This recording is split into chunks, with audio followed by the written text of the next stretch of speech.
您和少爷的感情啊，就为了这么一个女人，他还要跟我翻脸不成啊？你看看他干的那些事儿。不过，说实话，老夫人，经过这一段时间的了解，我也认为少夫人不是那种人。你们都是怎么了，一个个的，让他为了迷魂汤了？不是，老夫人息怒。不过，请您仔细的想一想，自从少夫人嫁到顾家以后，一直都是本本分分的做人呐。如果她真的和别的男人有什么事情，那麼這些照片又是什麼人拍的？又為什麼要送在您的手上呢？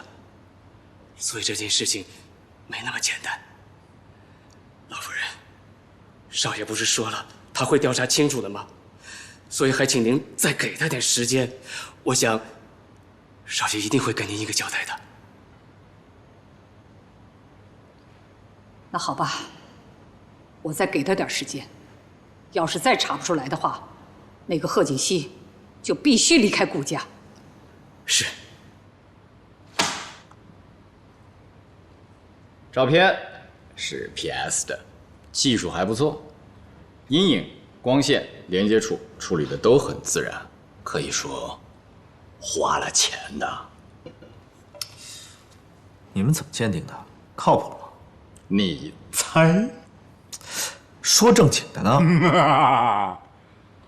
我找的這個朋友，通俗的講，可以說是閱片無數，所以碰巧這張床照他見過，於是乎就把原片找了出來，發現他們只是把小嫂子的頭和這個男人的頭 P 了上去，經過鑑定，所有的照片都是假的。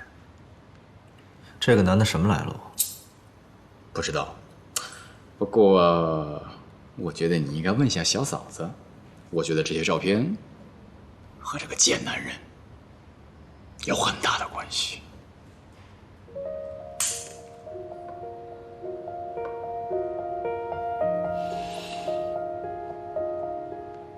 哪個男人受得了自己的老婆這樣？要是我是那個老公，我肯定是離之前再打一頓那個奸夫再說，並沒有做過這件事兒。那哪來的裸照啊？要是作為男人看到自己的老